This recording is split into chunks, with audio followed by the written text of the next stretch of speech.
Hello दोस्तों, मैं सचिन अरोड़ा एक बार फिर से आप सभी लोगों का स्वागत करता हूं अरोड़ा एजुकेटर के इस ऑफिशियल प्लेटफॉर्म पर। So I hope you are doing great. आप सब बहुत बढ़िया होंगे। पेपर हो चुका है बीपीएससी टीआरई 3.0 का। मुझे उम्मीद है कि आप सबका पेपर अच्छा हुआ होगा। कैसा किया आपने पेपर, कितने अटेम्प्ट किए, मुझे कमेंट करके जरूर बताइएगा। तो चलिए एक बार डिस्कस करते हैं और डिस्कशन करते हैं यहां पर आंसर की पर, यानी जो आंसर होने चाहिए वो क्या होने चाहिए पेपर के। आइए एक बार बढ़िया तरीके से डिस्कस करें। आपने आंसर क्या किया, आपको क्या डाउट लगता है, अपना एक्सपीरियंस भी शेयर करिएगा। पेपर के लेवल की बात करें तो लेवल मॉडरेट टू टफ था, यानी इसको आसान नहीं कहा जा सकता। Level moderate to tough level का बनाया गया, नो डाउट। कुछ क्वेश्चंस गेट लेवल के भी डायरेक्ट पूछे गए। आइए एक एक करके सब क्वेश्चंस पर डिस्कशन करते हैं। सबसे पहला क्वेश्चन अगर हम यहां पर देखें, जो मेरे पास पेपर आया है उसके अकॉर्डिंग अलग अलग होंगे यहां पर, लेकिन क्वेश्चन को अगर हम ध्यान दें तो पहला क्वेश्चन यहां पर आपको दिख रहा है स्क्रीन पे, कंप्यूटर साइंस पार्ट 3 का। Digital circuit can be made by the repeated use of. Digital circuit की जब भी हम बात करते हैं तो वहां पर यूनिवर्सल गेट की बात करते हैं, और यूनिवर्सल गेट यहां पर कौन सा गिवन है, नैंड गेट। तो करेक्ट आंसर क्या है, digital circuit can be made by the repeated use of NAND gate। Question number 72 पर बात करें, which of the following is correct for digital circuit। इनमें से डिजिटल सर्किट के लिए कौन सा स्टेटमेंट वैलिड है। we use एनालॉग सिग्नल नहीं, डिजिटल सिग्नल की बात हो रही है, डिजिटल सर्किट की बात हो रही है, तो एनालॉग सिग्नल का तो यूज होगा नहीं। they process information using continuous voltage level। इसका जो करेक्ट आंसर होगा वो second, the process information using continuous voltage levels, क्योंकि जो डिजिटल सर्किट होता है वो वोल्टेज पर काम करता है। They are not suitable for high speed operation होगा नहीं, more than one of the above भी नहीं होगा। 73 नंबर क्वेश्चन पर बात करते हैं, which of the following is an example of digital electronic. Digital electronics का एग्जाम्पल कौन सा है। डिजिटल डिवाइसेस की बात करें या डिजिटल इलेक्ट्रॉनिक्स की बात करें, कंप्यूटर, मोबाइल फोन्स, डिजिटल कैमरे, ये सब हमारे डिजिटल गैजेट्स में आते हैं, या इसको डिजिटल इलेक्ट्रॉनिक्स में रख सकते हैं। तो आंसर हो जाएगा more than one of the above. 74 number के क्वेश्चन पर बात कर लेते हैं दोस्तों। क्या कह रहा है, an OR gate has 4 input, the number of words in truth table will be 2 to the power 4, और 2 की पावर 4 का मतलब क्या होगा, 16। करवा चुके हैं क्वेश्चन। यहां पर 2 की पावर n होता है, और यहां पर n का मतलब नंबर ऑफ इनपुट्स हैं। कितने नंबर ऑफ इनपुट्स दिए हैं, 4, तो 2 की पावर 4 क्या हो जाएगा, 16। Next question number 75, when does a negative level triggered flip flop in digital electronics change it's state. क्या होगा, when the clock is negative. जब क्लॉक हमारी नेगेटिव होती है तब उस केस में, देखो क्वेश्चन में भी लिखा है When does a negative level triggered flip flop। तो नेगेटिव फ्लिप फ्लॉप के लिए हमारी क्लॉक भी क्या होनी चाहिए, नेगेटिव होनी चाहिए, है ना, तभी वो इफेक्ट करेगा। तो आंसर क्या होगा, option A, when the clock is negative। Next question number 76 पर आ जाते हैं। कह रहा है, what is the result of the operation 1010 and 1100 in binary. इस तरीके का क्वेश्चन एस्टेट में भी पूछा गया था, है ना, जो कि आपने देखा भी होगा, और यहां पर भी पूछा गया। बहुत सिंपल है, एंड ऑपरेटर में क्या होता है, 1 के केस में 1 आता है, अगर 0 होगा इनपुट में तो हमेशा आउटपुट क्या आएगा, 0। इसका मतलब कि यहां पर 1 और 1 के केस में आउटपुट क्या आ गया, 1, और अगर कहीं भी इनपुट 0 है तो क्या आएगा, 0, यानी 1 0 0 0, that is the right answer. Option 1 बनेगा करेक्ट जवाब। क्लियर है। तो 76 का जो आंसर है वो क्या है, ऑप्शन नंबर 1, 1000 या 1000। नेक्स्ट क्वेश्चन नंबर 77 पर आ जाते हैं दोस्तों। In a half adder circuit what are the output. Half adder circuit में जो आउटपुट होगा वो क्या होगा, सम और कैरी होगा। क्या होगा, sum and carry. Question number 78, which of the following is the type of ROM. ROM कितने प्रकार के होते हैं, हम सब जानते हैं। रोम हमारे पी रोम, ईपी रोम, ईपी रोम और मास्क रोम, यानी 4 प्रकार के होते हैं। यहां पर PROM गिवन है, बिल्कुल वैलिड है। Programmable read only memory, erasable programmable read only memory और मास्क रोम, ये तीनों हमारे रोम के प्रकार हैं। तो करेक्ट आंसर होगा more than one of the above. तो 78 का ऑप्शन कौन सा सही है? D, more than one of the above. Next question number 79, what is PLA? PLA की फुल फॉर्म क्या है? And the correct answer is programmable logic array. क्या होगा? Programmable logic array. करवाया हुआ क्वेश्चन मिल गया आप लोग को। Next, how many select lines are required for an 8:1 multiplexer? अगर 8:1 मल्टीप्लेक्सर की बात करें तो सिलेक्टेड लाइन्स कितनी होंगी? 3, क्योंकि 2 की पावर 3 क्या हो जाएगा? 8। तो यहां पर लाइन्स यानी इनपुट कितने होंगे? 3। तो 2 की पावर 3 क्या बनेगा? 8। तो आंसर क्या हो गया? Option B, that is 3। Question number 81 पर आ जाते हैं। इधर इस साइड में, राइट हैंड साइड में ये रहा। क्या कह रहा है? Convert the decimal number 1 2 3 4 to binary. अगर 1 2 3 4 आपका क्या है? डेसिमल, और इसको बाइनरी में कन्वर्ट करेंगे, या इसको ऑक्टल में कन्वर्ट करेंगे, या इसको हेक्साडेसिमल में कन्वर्ट करेंगे, तो which of the following options correctly represent the conversion? तो सही इसका आंसर क्या आएगा? ऑप्शन 1। बाइनरी में कन्वर्ट करने पर आपको क्या मिलेगा? 1 0 0 1 1 0 1 0 0 1 0। ऑक्टल में क्या मिलेगा? 2 3 2 2 और हेक्साडेसिमल में मिलेगा 4 D2। तो correct answer is a. 82 number पर आ जाते हैं दोस्तों। What is booths algorithm used for? Booth algorithm का यूज हम लोग किस लिए करते हैं? बाइनरी टू डेसिमल कन्वर्जन के लिए, डेसिमल टू बाइनरी कन्वर्जन के लिए, बाइनरी मल्टीप्लिकेशन के लिए, मोर than one of the above या नन ऑफ द अबव। इसका जो दोस्तों करेक्ट आंसर होगा वो होगा बाइनरी मल्टीप्लिकेशन, है ना, यानी C is the correct answer. Booth's algorithm का यूज हम लोग करते हैं बाइनरी मल्टीप्लिकेशन के पर्पज से, तो सी हो जाएगा इसका करेक्ट जवाब। नेक्स्ट 83 पर आते हैं। Which of the following is error detection code used in digital logic?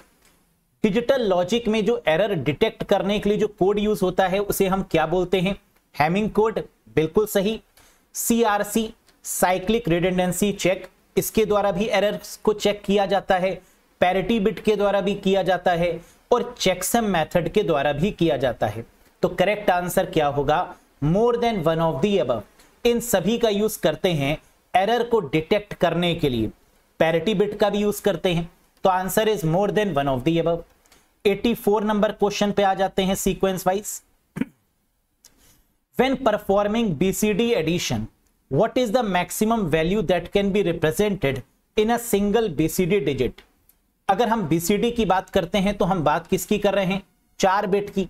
4 bit का मतलब होता है 1 2 4 8 और इसकी रेंज क्या होती है? 0 से लेकर 9 तक। तो आंसर क्या होगा? None of the above. वैसे तो अगर आप 1 2 4 8 को प्लस करेंगे तो क्या मिलेगा? 15। लेकिन क्या BCD एडिशन को हम 15 लिख सकते हैं? नहीं। इसका जो करेक्ट आंसर होगा वो क्या होगा? 9। क्या 9 हमें ऑप्शन में मिल रहा है? नहीं। तो आंसर क्या हो जाएगा? None of these. मैंने लिख भी दिया यहां पर कि BCD डिजिट को रिप्रेजेंट करेंगे किसमें? वैल्यू फ्रॉम 0 to 9, यानी इसमें मैक्सिमम जो वैल्यू होगी वो क्या होगी? 9, और 9 कहीं दिया ही नहीं है। लेकिन कई बार 15 को भी सही मान लेते हैं कुछ वेबसाइट्स में, जो कि अगेन पूरी तरीके से गलत है ना। यानी अगर आप 1 2 4 8 को प्लस करेंगे तो 15 जरूर मिलेगा, लेकिन इसका मतलब ये नहीं कि इसका आंसर 15 होगा, क्योंकि बाइनरी नंबर्स को आप 15 में रिप्रेजेंट कर ही नहीं सकते। 9 से ज्यादा तो आप लिख ही नहीं सकते। तो इसका मैक्सिमम जो वैल्यू होगी वो क्या होगी? 9 होगी। हो सकता है अगर इन्होंने कहीं से क्वेश्चन को कॉपी पेस्ट किया हो तो ये 15 भी सही मान सकते हैं, लेकिन फिर इस केस में इसमें ऑब्जेक्शन बनेगा, क्योंकि करेक्ट आंसर क्या होगा? 9। Next, convert the binary number 1011.1101 to its decimal equivalent, which of the following is the correct decimal value? बहुत आसान सा क्वेश्चन था। ये एक बाइनरी वैल्यू आपको गिवन है और इसका डेसिमल में कन्वर्ट करना था। मैंने आपको ये दोनों तरीके से बताया था कि कैसे पॉइंट वाले डेसिमल वाले को कन्वर्ट करेंगे, 2 की पावर -1, 2 की पावर -2, 2 की पावर -3, और ये तो सिंपली 1 2 4 8 11 आ गया, 1 2 और 8 क्या आ गया 11 और 0.8125, यानी इसका करेक्ट आंसर है 11.8125, यानी नन ऑफ द अबव होगा करेक्ट जवाब। Next, what is D Morgan's theorem used for in digital logic? D Morgan's theorem के बारे में मैंने आपको बताया था कि इसका यूज क्यों करते हैं, इंप्लीमेंट करने के लिए नॉर गेट को या नैंड गेट को। हम ये भी बोल सकते हैं कि बूलियन एक्सप्रेशन को सिंप्लीफाई करने के लिए हम डी मॉर्गन्स थ्योरम का प्रयोग करते हैं। तो ऑप्शन नंबर ए भी सही है, इंप्लीमेंटिंग दी नैंड गेट या नॉर गेट ये भी सही है। तो ए और बी अगर दोनों सही है तो करेक्ट आंसर क्या बनेगा, more than one of the above, यानी D is the correct answer. तो 86 नंबर क्वेश्चन का जो सही आंसर है वो क्या है, ऑप्शन नंबर डी। 87 पर आ जाते हैं दोस्तों, इस साइड में जरा देखिएगा क्या है क्वेश्चन। कह रहा है what is the purpose of don't care condition in digital circuit? Digital circuit में जो डोंट केयर कंडीशन है वो क्या इंडिकेट करती है, और इसका सही जवाब है नन ऑफ द अबव। ऊपर जितनी भी कंडीशंस दी गई हैं उनमें से डोंट केयर कंडीशन कोई भी नहीं है, तो आंसर बन जाएगा नन ऑफ द अबव। कह रहे what is the purpose of don't care condition in digital circuit? To indicate the value of variable does not affect the output. हम जानते हैं डोंट केयर का मतलब क्या होता है, जहां पर आउटपुट पर हम कोई केयर ना करें, है ना, आउटपुट पर हम कोई ध्यान ना दें, that is called a don't care condition, जिसमें के मैप की मदद से हम आंसर लगाते हैं। तो ना तो फर्स्ट, ना तो सेकंड, ना तो थर्ड, ना तो फोर्थ, कोई ऑप्शन नहीं बनेगा। लेकिन अगर आप ध्यान से देखेंगे तो आपको लगेगा कि फर्स्ट वाला हो सकता है, to indicate that the value of a variable does not affect the output. ये नहीं होता है, डोंट केयर का मतलब होता है कि आउटपुट कुछ भी आ जाए, लेकिन यहां पर क्या कह रहा था, डज नॉट अफेक्ट, इनपुट जो है वो आउटपुट पर अफेक्ट नहीं करेगा, ये गलत है। तो इसका मतलब आंसर क्या बन जाएगा, नन ऑफ द अबव। समझ में आया? Next question number 88, which of the following data structure store elements in a non linear relationship? कह रहा है ऐसा कौन सा डेटा स्ट्रक्चर है जो नॉन लीनियर फॉर्म में डेटा को स्टोर करता है? नॉन लीनियर की जब बात करें तो आंसर क्या होगा, ग्राफ या ट्री। बाकी स्टैक, क्यू, एरे ये क्या है, लीनियर है। और नॉन लीनियर के केस में आंसर क्या होगा, ग्राफ या ट्री। क्या ग्राफ गिवन है? नहीं। क्या ट्री गिवन है? नहीं। तो करेक्ट आंसर क्या बन जाएगा, none of the above. Clear है? ये तो आसान सा क्वेश्चन था। Next, which data structure is used for efficient searching, insertion and deletion of elements? कह रहा है कौन सा डेटा स्ट्रक्चर सबसे बेस्ट माना जाएगा अगर हमें इंसर्ट करना है, सर्च करना है या डिलीट करना है किसी भी एलिमेंट को। वैसे तो स्टैक का इस्तेमाल भी कर सकते हैं, है ना, स्टैक भी अच्छा माना जाता है, लेकिन जब एफिशिएंट की बात हो रही है तो करेक्ट आंसर क्या होगा, हैश टेबल। क्योंकि सबसे बेस्ट कौन सा है, हैश टेबल। अब कुछ कैंडिडेट स्टैक को भी मान लेते हैं, तो स्टैक भी लगा दिया होगा, हैश टेबल भी लगा दिया होगा, गलत है। इस क्वेश्चन का जो एक आंसर होगा वो क्या होगा, सबसे एफिशिएंट कौन सा है, हैशिंग यानी hash table. Next 90, in a binary search tree which subtree of a node contain elements that are greater than the nodes value? क्या होगा, राइट सब ट्री। तो बाइनरी सर्च ट्री में कौन सा ऐसा सब ट्री है, right sub tree है, जिसके नोड एलिमेंट्स क्या होते हैं, ग्रेटर होते हैं उसकी वैल्यू से। तो करेक्ट आंसर क्या होगा, राइट सब ट्री। 91 वाला देख लेते हैं, the result evaluating the post fix expression. वैसे तो ये क्वेश्चन ही गलत है, यानी यहां पर आप सभी को ग्रेस मार्क मिलेगा अगर आप इस पे ऑब्जेक्शन लगाएंगे तो, या फिर इसका आंसर क्या होगा, नन ऑफ द अबव।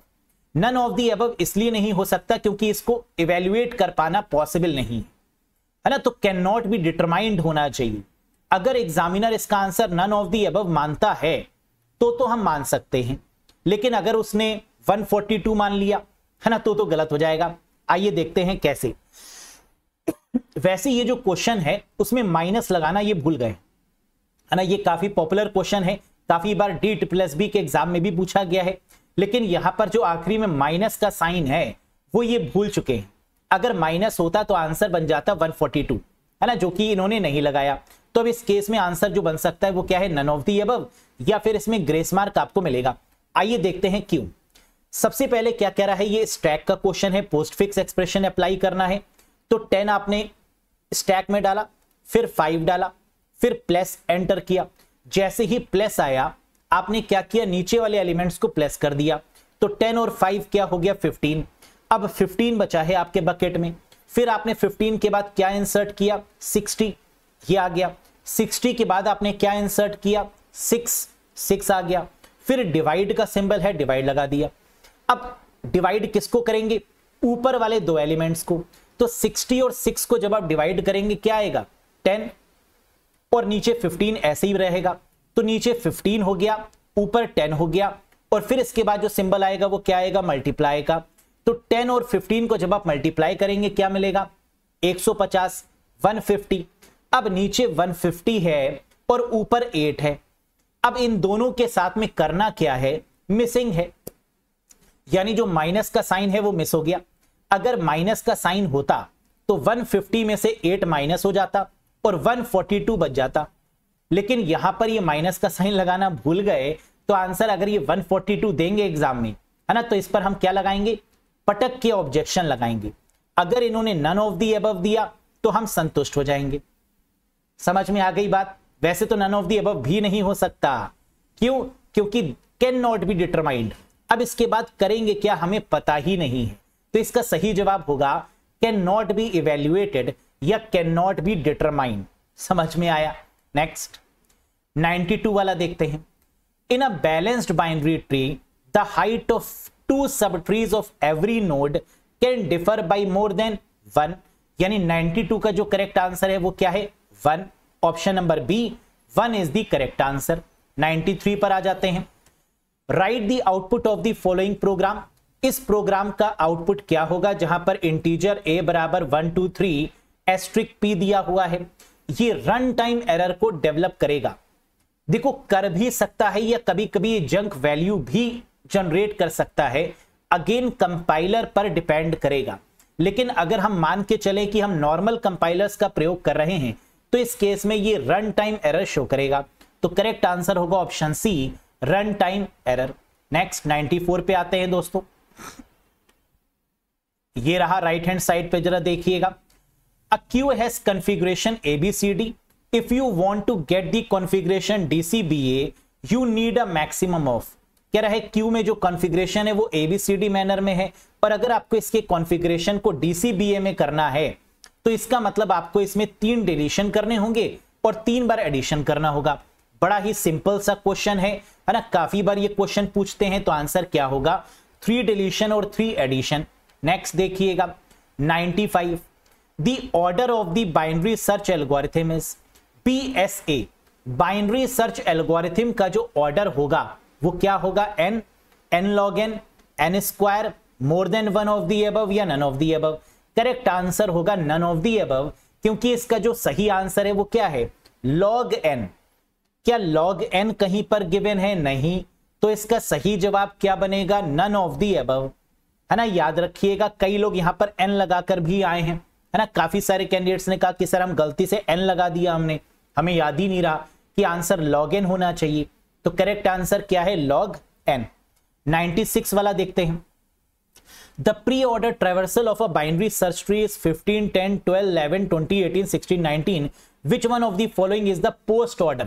तो हमें प्री ऑर्डर दिया है और हमसे पोस्ट ऑर्डर पूछा है, और इसका करेक्ट आंसर क्या होगा, ऑप्शन बी 11, 12, 10, 16, 19, 18, 20, 50। हमने आपको कोर्स में करवाया हुआ है ये क्वेश्चन, है ना। सभी तरीके के कन्वर्जन हमने आपको करवाए थे, pre order, post order conversion, in order conversion. तो ये तो आपने बहुत आसानी से कैलकुलेट कर लिया होगा। B option is the right one. 97 वाला देख लेते हैं। How many distinct binary search trees can be created out of 4 distinct keys. यानी 4 अलग अलग कीज से कितनी अलग अलग बाइनरी सर्च ट्री बनाई जा सकती हैं, और इसका करेक्ट आंसर है 14। 14 अलग अलग सर्च ट्रीज को बनाया जा सकता है with the help of 4 distinct keys. बहुत सरल है कैलकुलेट करना, है ना। आगे वाले सेशंस में जब भी हम लेंगे ये क्वेश्चंस जरूर जितने भी कैलकुलेशन वाले हैं उनको सॉल्व करवा देंगे। नेक्स्ट 98 वाले पर आ जाते हैं दोस्तों फटाफट। हैश इंक्लूड स्टूडियो.h, है ना। ये एक प्रोग्राम दिया हुआ है assuming size is of integer 4 byte, what is the output of the above program? इस केस में जो आउटपुट निकल के आएगा वो क्या निकल के आएगा? 4 और 15, यानी इसका करेक्ट आंसर बनेगा ऑप्शन नंबर सी। ये था क्वेश्चन नंबर 98। 99 पर आ जाते हैं। Which of the following statement is true about big O notation? जब भी हम लोग बिग ओ नोटेशन की बात करते हैं तो किसकी बात करते हैं? अपर बाउंड एल्गोरिथम की। क्या अपर बाउंड एल्गोरिथम कहीं दिया है? जी हां, option B is the correct one. तो बिग ओ नोटेशन के लिए क्या यूज होगा? Upper bound algorithm. ये तो बहुत क्लियर कट क्वेश्चन है और इनफैक्ट गेट एग्जामिनेशंस का या DSSB लेवल का one of the famous question भी है। तो आंसर क्या होगा? Upper bound of an algorithm run time. Next 100 number का देख लेते हैं। Which of the following is not a step in the divide and conquer algorithm? कह रहा है इनमें से कौन सा स्टेप नहीं है डिवाइड एंड कॉन्कर एल्गोरिथम में? तो जब भी हम डिवाइड और कॉन्कर रूल अप्लाई करते हैं तो हम क्या करते हैं? पहले डिवाइड करते हैं, फिर कॉन्कर करते हैं, फिर कंबाइन करते हैं। तो ये तीनों के तीनों अप्लाई होंगे, यानी आंसर क्या बनेगा? More than one of the above? नहीं, नन ऑफ द अबव, क्योंकि क्वेश्चन में नॉट दे रहा था और आंसर क्या है? ऑल ऑफ द अबव या more than one of the above. लेकिन नॉट दिया हुआ है तो नॉट और नॉट मिलके क्या बनाएगा? यस, यानी ऑल ऑफ दीज। तो which of the following is not a step? ये सारे के सारे स्टेप हैं, इसलिए इसका करेक्ट आंसर क्या होगा? None of the above. Next 101 number वाले क्वेश्चन पे चलते हैं गाइस। शगुन का क्वेश्चन है 101। आइए। Merge sort is an example of which algorithm design paradigm? Merge sort किस तरीके के एल्गोरिथम को फॉलो करता है? डिवाइड एंड कॉन्कर को फॉलो करता है। तो आंसर हो गया बी, डिवाइड एंड कॉन्कर। 102 वाले पे आ जाते हैं। How many edges does a spanning tree of a graph with n vertices have? कह रहा है कितने एजेस होंगे स्पैनिंग ट्री के केस में? n वर्टिसेस हैं तो आंसर होगा n-1। 102 वाले का question number B is the right answer. 103 पर आ जाते हैं। Which of the following is not a graph traversal algorithm? इनमें से कौन सा ग्राफ ट्रैवर्सल एल्गोरिथम नहीं है?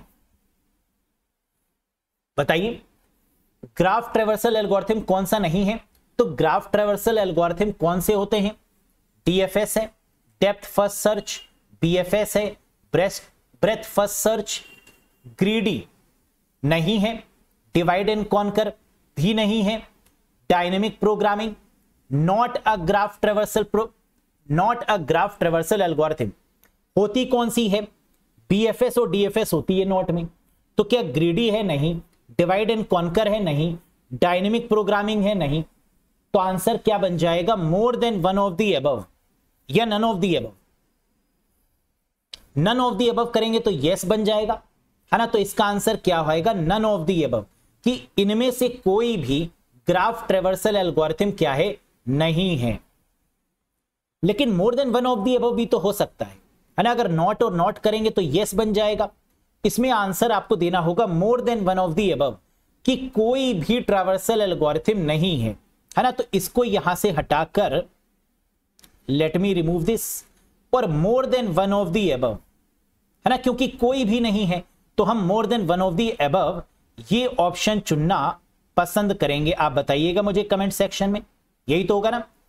विच of the following is not a graph traversal algorithm? कौन सी नहीं है? ग्रीडी भी नहीं है, डिवाइड एंड कॉन्कर भी नहीं है, डायनेमिक प्रोग्रामिंग भी नहीं है। तो यानी ऊपर में से कई सारी नहीं है, तीनों नहीं है। तो हम क्या बोल सकते हैं? मोर than one of the above, यानी ऑप्शन डी हो जाएगा करेक्ट जवाब।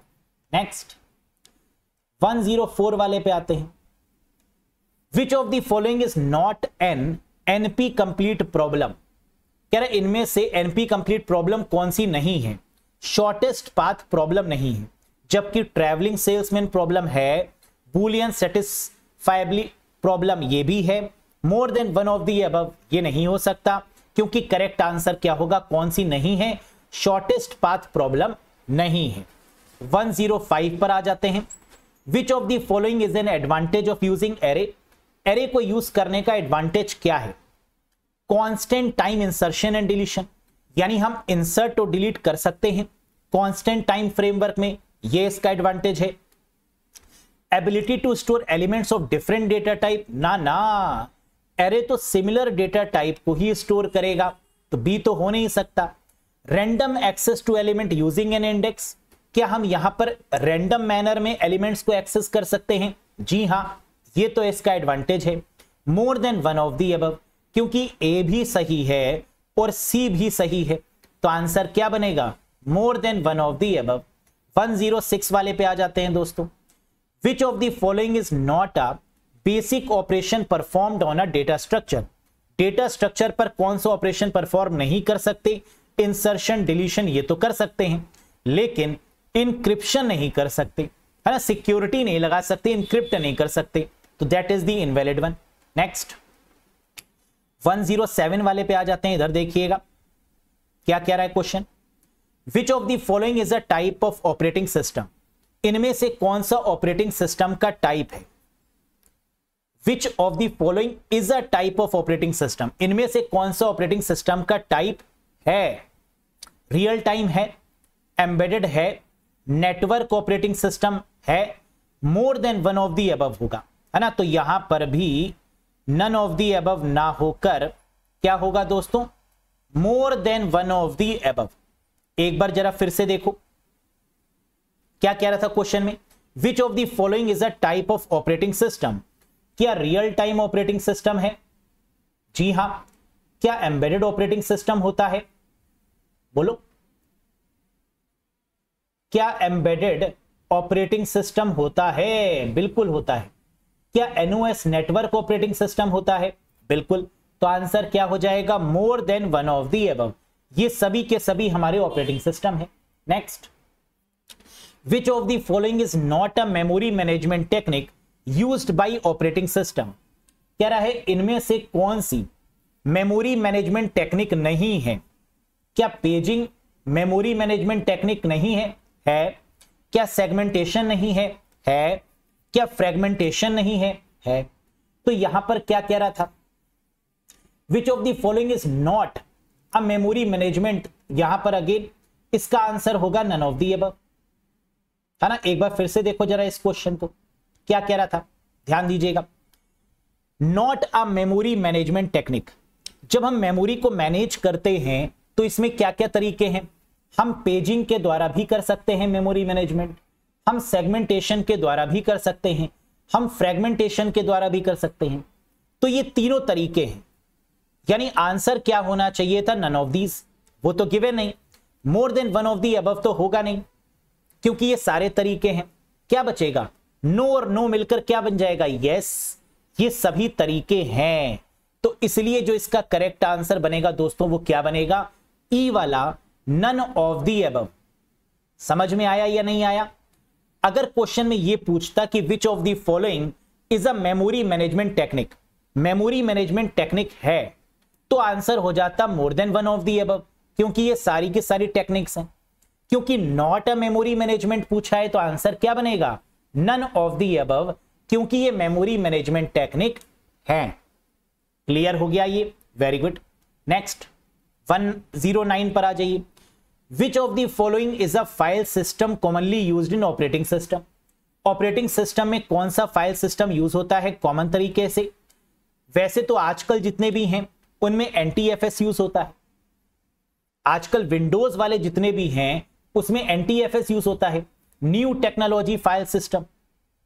लेकिन क्वेश्चन में ये तो कह ही नहीं रहा है कि विंडोज का बताइए, क्योंकि अगर विंडोज का कह रहा होता तो हम एनटीएफएस लगा देते।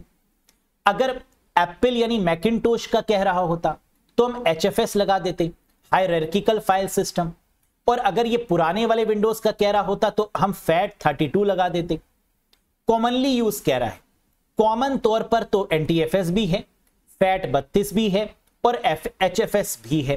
तो इसका करेक्ट आंसर क्या हो जाएगा? More than one of the above.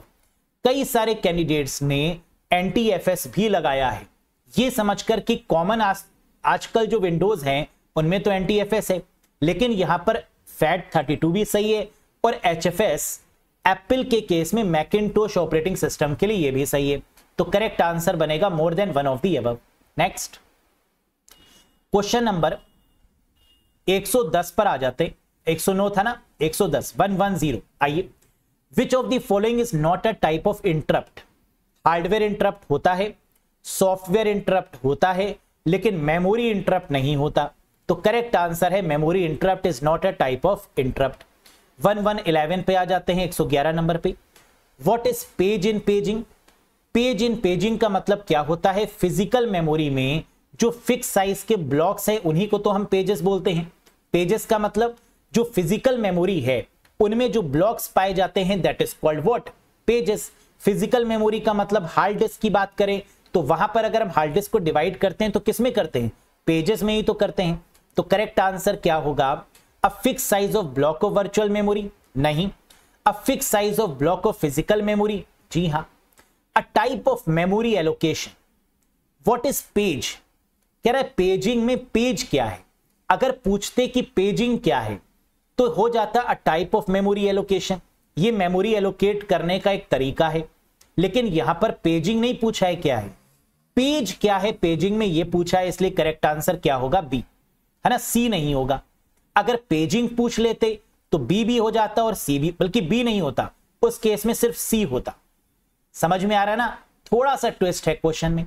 आगे बढ़ते हैं 112 नंबर के क्वेश्चन पे।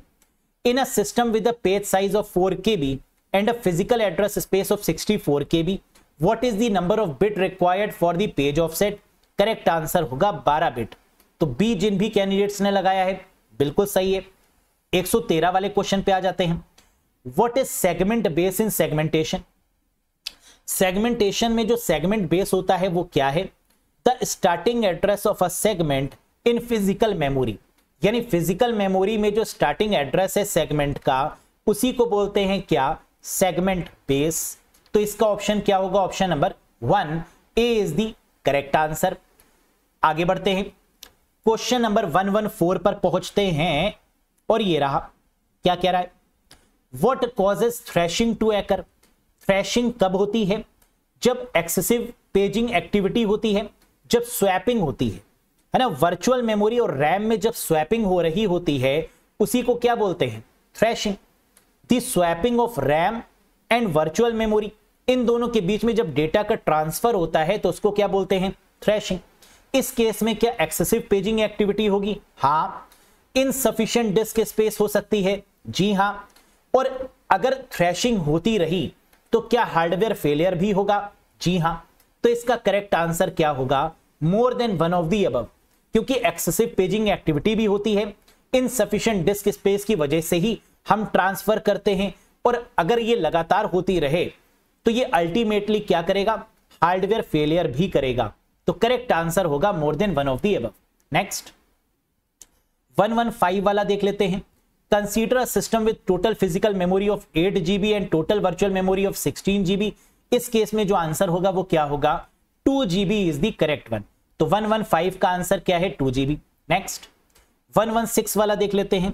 How is the TLB typically organised? TLB को कैसे ऑर्गेनाइज करते हैं? As a set associative cache, यानी यहां पर जो कैशे मेमोरी यूज हो रही होगी वो कैसी होगी? सेट एसोसिएटिव मैनर में। तो इसका आंसर होगा सी। 117 वाला देख लेते हैं। Which of the following is a common file operation? एक फाइल में हम क्या क्या ऑपरेशन कर सकते हैं? क्या क्रिएट कर सकते हैं फाइल को? हां। क्या डिलीट कर सकते हैं? जी हां। क्या रीनेम कर सकते हैं? हां। तो आंसर होगा more than one of the above, यानी D is the correct one. Next question number 1118 देख लेते हैं दोस्तों। ये रहा 118 नंबर का। Consider a disk queue with request for input output वाला क्वेश्चन। इसका जो आंसर होगा वो होगा नन ऑफ द अबव, क्योंकि इसका करेक्ट आंसर क्या है? 690। 690 ऑप्शन में ही नहीं है, तो करेक्ट आंसर क्या बनेगा? फर्स्ट कम फर्स्ट सर्व वाले में, that is 690, that is the correct one. तो इसका सही है नन ऑफ द अबव, यानी ऑप्शन नंबर ई बनेगा। क्वेश्चन नंबर 1119 देख लेते हैं दोस्तों। Thread share with other thread belonging to the same process bytes. कह रहा है जो थ्रेड होती है वो अदर थ्रेड से कैसे शेयर होती है? आईडी के द्वारा? जी हां। प्रोग्राम काउंटर के द्वारा? जी हां। Code section and data section, ये तो बहुत जरूरी है। कोड सेक्शन और डेटा सेक्शन का होना तो जरूरी है, लेकिन बिना थ्रेड आईडी के, बिना प्रोग्राम काउंटर के ये पॉसिबल ही नहीं है। तो आंसर बनना चाहिए more than one of the above, यानी D is the correct answer. तो 119 का जो थ्रेड वाले का आंसर है वो कौन सा है? More than one of the above. 120 वाले का देख लेते हैं। Which of the following is not a type of DBMS? Relational होता है, ऑब्जेक्ट ओरिएंटेड होता है, सीक्वेंशियल डीबीएमएस नहीं होता, तो third is the invalid one. बाकी सब हमारे वैलिड हैं। तो नॉट पूछ रहा था तो आंसर क्या होगा? Sequential DBMS. 121 वाला देख लेते हैं। इधर आ जाइए राइट साइड में, क्या कह रहा है? In a relational database what is a primary key? A key which is used to uniquely identify each record in a table. बच्चा जानता है कि प्राइमरी की रिकॉर्ड को यूनिकली डिफाइन करता है, बिल्कुल सही। A key used to establish relationship between table. क्या प्राइमरी की मदद से हम रिलेशन भी एस्टैब्लिश कर सकते हैं? हाँ, जब हम बात करते हैं किसकी? फॉरेन की, तब वहां पर प्राइमरी की का भी तो कॉन्सेप्ट आता है कि वहां पर प्राइमरी की और फॉरेन की, और जब फॉरेन की बात होगी तो क्या रिलेशनशिप बिटवीन टेबल्स की बात होगी? जी हां। लेकिन क्या फॉरेन की में क्या प्राइमरी की का कॉन्सेप्ट नहीं आएगा? बिल्कुल आएगा। तो यह भी सही है। A key use to sort record in a table. क्या प्राइमरी की मदद से हम सॉर्टिंग कर सकते हैं? नॉर्मल सी बात है, अगर आप प्राइमरी की निकालते हैं, सपोज करिए कि कस्टमर की आईडी है ना, या एम्प्लॉय की आईडी अगर प्राइमरी की है, तो उसके अकॉर्डिंग क्या आप रिकॉर्ड्स को सॉर्ट कर सकते हैं? बिल्कुल सॉर्टिंग कर सकते हैं, और यही तो इसकी खास बात होती है। तो ए भी सही है, बी भी सही और सी भी सही है, तो करेक्ट आंसर बनेगा more than one of the above, यानी 121 का D is the right answer. Next 122, सारे नॉर्मल फॉर्म्स करवा दिए थे, तो नॉर्मल फॉर्म देखते हुए बल्ले बल्ले हो गए होंगे, है ना, कि ये तो करवाया, बिल्कुल सेम छप गया question. Which normal form ensure that every non prime attribute in a table is fully functionally dependent on the primary key? Functionally dependent और प्राइमरी की बात होगी तो आंसर क्या होगा? 2NF। Next, which SQL command is used to add new row to a database table? कौन सा SQL command ऐसा है जो नए रो को ऐड करता है टेबल में? इंसर्ट कमांड, है ना। इंसर्ट के द्वारा ही तो हम ऐड करेंगे कुछ ना कुछ टेबल्स में, तो आंसर क्या होगा? इंसर्ट। 124 वाला देख लेते हैं दोस्तों, क्या है? विच of the following is a disadvantage of using a distributed database system? Distributed database system को यूज करने का डिसएडवांटेज क्या है? अगर हम यूज करते हैं डिस्ट्रीब्यूटेड डेटाबेस का, तो इससे बुराई क्या है? इंप्रूव डेटा एक्सेसिबिलिटी, ये तो अच्छा ही है, ये तो होगा नहीं। इंक्रीज डेटा सिक्योरिटी, ये तो अच्छा ही है, होगा नहीं। डेटा इनकंसिस्टेंट हो जाएगा, जी हां। अगर अलग अलग जगह पर डिस्ट्रीब्यूटेड डेटाबेस है, तो हमें सब जगह पर डेटाबेस को क्या करना होगा? एक साथ सही करना होगा, एक साथ अपडेट करना होगा, जो कि पॉसिबल नहीं है। तो इससे क्या हो जाएगा? डेटा इनकंसिस्टेंट हो जाएगा।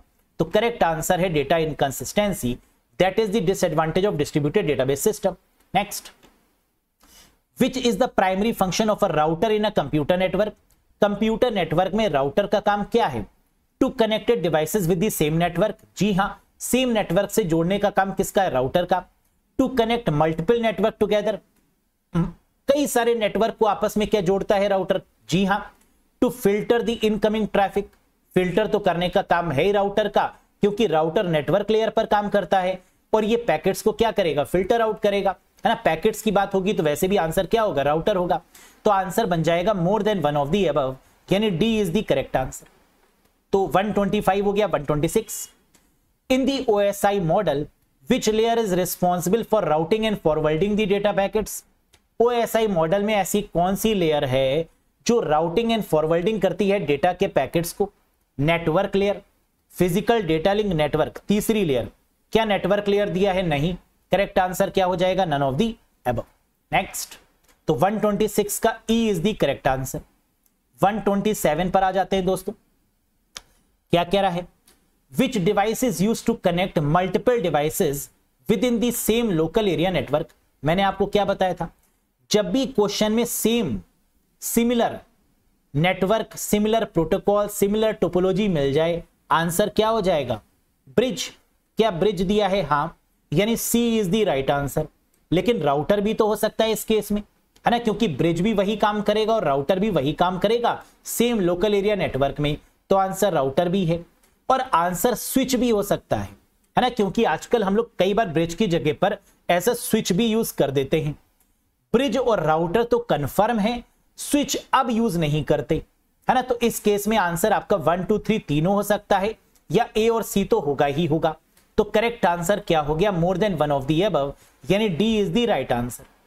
वैसे अगर आप स्पेसिफिक आंसर की तलाश कर रहे हैं तो इसका करेक्ट आंसर ब्रिज होना चाहिए, लेकिन क्योंकि सिमिलर नेटवर्क पर आपका राउटर भी काम करता है तो राउटर भी सही होगा, और क्योंकि हम जानते हैं कि स्विच और ब्रिज एक ही लेयर पर काम करते हैं, है ना, डेटा लिंक लेयर पर, तो स्विच भी हो सकता है। तो आंसर क्या हो जाएगा, more than one of the above. Next question number 128, बहुत आसान। Which protocol is used to send email over the internet, SMTP. Mail send करने के लिए कौन सी प्रोटोकॉल यूज होती है, एसएमटीपी होती है। 129 वाले पे देख लेते हैं। What is the purpose of subnet mask in TCP IP networking. Subnet mask क्या करता है, एक बड़े आईपी एड्रेस को छोटे छोटे आईपी एड्रेस में डिवाइड करता है ना, यही काम तो है सबनेट मास्क का। To identify the network portion of the IP address, क्या ये आईपी एड्रेस के नेटवर्क पोर्शन पर काम करता है, जी हां। To identify the host portion of the IP address, जी हां। To convert IP address to domain name, ना, ये नहीं होगा, है ना, सी वाला यहां पर नहीं होगा, इसको तो हटाई दो, ये काम नहीं करेगा ये, है ना। Convert IP address domain name, ये काम करना इसका थोड़ी ना है, वो तो डीएनएस का काम है, डोमेन नेम को आईपी एड्रेस में कन्वर्ट करना, तो ये सी नहीं करेगा। लेकिन फर्स्ट और सेकंड ये दोनों तो ये कर रहा है, यानी करेक्ट आंसर क्या बनेगा, more than one of the above, D is the right answer. Next, तो 129 का क्या हो गया, D more than one of the above. अब 130 वाले पर आ जाते हैं, 130 नंबर क्वेश्चन पे। What is the maximum data rate of Bluetooth version 5.0। Bluetooth 5.0 का जो मैक्सिमम डेटा रेट होगा वो कितना होगा, 2 MBPS होगा। 2 MBPS डेटा को ये ट्रांसफर करता है, तो B is the correct answer, 2 MBPS। 131 पर आ जाते हैं। Which of the following is a software development life cycle model. SDLC model कौन सा है, क्या वाटरफॉल मॉडल है, जी हां। क्या एजाइल मॉडल है, जी हां। क्या स्पाइरल मॉडल है, जी हां। Correct answer is more than one of the above. बिल्कुल आसान सा क्वेश्चन पूछा गया है। 132 पे आ जाते हैं। Which of the following is not a software development requirement. अगर हम सॉफ्टवेयर डेवलप करने जा रहे हैं तो किसकी रिक्वायरमेंट नहीं है, फंक्शनल रिक्वायरमेंट है, सिस्टम की रिक्वायरमेंट, यानी कितना प्रोसेसर होना चाहिए, कितनी रैम होनी चाहिए, कितनी हार्ड डिस्क होनी चाहिए, है ना, कितना, ये सारी कॉन्फ़िगरेशन क्या है, सिस्टम रिक्वायरमेंट। फिजिकल रिक्वायरमेंट्स की कोई रिक्वायरमेंट नहीं है, more than one of the above होगा नहीं, तो करेक्ट आंसर क्या है, option number C, physical requirement is not a software development requirement. 133 किथे गया भाई, ये रहा। What is the main difference between a verification and validation in software testing. Validation और वेरिफिकेशन में क्या डिफरेंस है ये बताइए। वेरिफिकेशन इंश्योर करता है कि सॉफ्टवेयर बग फ्री हो, बिल्कुल सही। वैलिडेशन इंश्योर करता है कि वो अपनी रिक्वायरमेंट्स पर खरा उतरे, ये बात भी सही है। Verification is done before coding while validation is done after the coding, ये बात भी सही है। वेरिफिकेशन हमारा स्टार्टिंग से ही शुरू हो जाता है ना, और कोडिंग तक जब तक चलती है तब तक ये चलता रहता है, जबकि कोडिंग के बाद में हमारा क्या शुरू होता है, वैलिडेशन, डन आफ्टर कोडिंग, बिल्कुल सही। Verification check if the software is built right. Verification ये चेक करता है कि सॉफ्टवेयर में कोई एरर तो नहीं, क्या वो बिल्कुल सही है। While validation check if the right software is built, और वैलिडेशन ये चेक करता है कि सही सॉफ्टवेयर बनाया गया है या नहीं, बिल्कुल सही। यानी correct answer is more than one of the above. तो ये क्वेश्चन था 133, जिसका करेक्ट आंसर है D, more than one of the above. 134 वाला देख लेते हैं। What is the purpose of software prototype. Prototype का मतलब होता है ब्लूप्रिंट। हम सॉफ्टवेयर का जो ब्लूप्रिंट बनाते हैं उसका पर्पस क्या है, to serve as the final version of the software, बिल्कुल सही। To replace the detailed documentation, बिल्कुल सही। Speed up the software development process, process को स्पीड करने के लिए, yes. More than one of the above, yes. यानी इसका करेक्ट आंसर होगा डी वाला, more than one of the above. तो what is the purpose of software prototype. Prototype को डेवलप करने का मेन उद्देश्य क्या है, ये सारे हैं, तो आंसर क्या बनेगा, D is the right answer, more than one of the above is the right answer. Next, what is the primary goal of software engineering. Software engineering का जो प्राइमरी गोल है वो क्या है, टू राइट कोड एफिशिएंटली नहीं, to develop software that meet user requirement within budget and scheduling constraint. जी हाँ, यानी सॉफ्टवेयर इंजीनियरिंग का जो मेन मकसद है वो क्या, कि हम सॉफ्टवेयर की रिक्वायरमेंट पर खरा उतरे और वो बजट में भी रहे और अपने कॉन्स्ट्रेंट्स को फॉलो करते हुए हो, शेड्यूल को फॉलो करते हुए हो। तो ये हो जाएगा सही जवाब, B is the right answer. तो 135 का जो सही है वो क्या है, बी। 136 पर आ जाते हैं, क्या कह रहा है, विच of the following is a pillar of oops. Object oriented programming का जो पिलर है वो क्या है, इनहेरिटेंस हाँ, इनकैप्सुलेशन जी, एब्स्ट्रैक्शन बिल्कुल सही, यानी more than one of the above is the right answer. तो 136 का डी हो जाएगा करेक्ट जवाब। 137, which keyword is used in Java to implement inheritance. Java, देखो ये क्वेश्चन जावा से पूछ लिया गया, तो ऐसा कौन सा कीवर्ड है जो इनहेरिटेंस को इंप्लीमेंट करेगा, एक्सटेंड। तो A is the correct answer, extend is the right one. 138, what is the access specifier used to make members of a class accessible only within the same package। उसी package में अगर वो access कर रहा है तो उसे क्या बोलेंगे, प्राइवेट। 139, इनहेरिटेंस इन ऊप अलाउज अ क्लास टू। कह रहा है जो इनहेरिटेंस है इसका मतलब क्या है, inherit properties and behaviour from the another class, यानी ए इज द करेक्ट आंसर। तो 139 का करेक्ट आंसर क्या होगा, ए। 140 देख लेते हैं दोस्तों, 140 नंबर क्या कह रहा है, what is the purpose of HTML in web application. HTML का काम वेब एप्लीकेशन में क्या है, जब हम वेबसाइट डेवलप करते हैं तो HTML क्या देता है, स्ट्रक्चर प्रोवाइड करता है, to define the structure of the web pages, सही है। Style of the web pages नहीं, ये तो CSS करेगा, स्टाइल देने का काम किसका होता है, CSS का, HTML का नहीं। To add interactivity to web pages, क्या ये वेब पेजेस को इंटरैक्टिव बनाता है, नहीं। इंटरैक्टिव बनाएगा जावास्क्रिप्ट, ये भी नहीं होगा। More than one of the above भी नहीं होगा, नन ऑफ द अबव भी नहीं होगा, क्योंकि करेक्ट आंसर है to define the structure of the web pages. समझ में आया। लेकिन क्या वेब पेजेस में हम स्टाइल HTML में नहीं दे सकते, दे सकते हैं। अगर हम CSS का यूज ना करें तो HTML के अंदर भी तो हम स्टाइल दे सकते हैं। इस केस में कुछ कैंडिडेट कहेंगे सर पहला और दूसरा दोनों सही हो सकता है, हो सकता है, क्योंकि हम HTML के अंदर भी बिना CSS के स्टाइल को दे सकते हैं, लेकिन एक स्टाइल टैग आता है वो हम CSS में ही देते हैं, है ना। हम जानते हैं CSS में 3 तरीके के हमारे होते हैं, इनलाइन, इंटरनल, एक्सटर्नल। तो इसलिए हम स्टाइल को जो प्रेफरेंस देंगे वो किस में देंगे, CSS में। इसलिए यहां पर जो करेक्ट आंसर होगा वो क्या होगा, first, to define the structure of the web pages. Next, which of the following is an example of server side scripting language commonly used in web application. Website पर अगर हमें क्लाइंट साइड पर काम करना हो तो हम HTML का यूज करेंगे, हम CSS का यूज करेंगे, हम जावास्क्रिप्ट का यूज करेंगे। लेकिन जावास्क्रिप्ट तो सर्वर साइड भी है और क्लाइंट साइड भी है, लेकिन C++ सिर्फ और सिर्फ सर्वर साइड है। पूछा गया था विच of the following is an example of a server side scripting. Correct answer है C++, क्योंकि HTML और CSS तो क्लाइंट साइड पर काम करती है, C++ काम करती है सर्वर साइड पे। Next, what is the computational complexity of the halting problem. क्या इसको इवेल्युएट किया जा सकता है हॉल्टिंग प्रॉब्लम की कंप्यूटेशनल कॉम्प्लेक्सिटी को, नहीं, दैट इज नॉट पॉसिबल। तो करेक्ट आंसर क्या होगा, नॉट कंप्यूटेबल, इसको कैलकुलेट करना पॉसिबल नहीं है। 143, पहले था, पहले हम हॉल्टिंग प्रॉब्लम की कंप्यूटेशनल कॉम्प्लेक्सिटी निकाल सकते थे, लेकिन जब एडवांसमेंट हुआ तो न्यूअर वर्जन्स के केस में जो हॉल्टिंग प्रॉब्लम थी उसमें इसकी कॉम्प्लेक्सिटी को निकालना पॉसिबल नहीं था। तो करेक्ट आंसर क्या हो जाएगा, not computable. Next, which of the following is not a component of Turing machine. जो ट्यूरिंग मशीन होती है इसका कंपोनेंट कौन सा नहीं है, इनपुट टेप है, आउटपुट टेप बिल्कुल है, कंट्रोल यूनिट 101% है। तो इनपुट भी है, आउटपुट भी है और कंट्रोल यूनिट भी है, तो क्या बनेगा, more than one of the above बनेगा, है ना। ये तीनों कंपोनेंट हैं, लेकिन क्वेश्चन में क्या कह रहा है, not a component of Turing machine.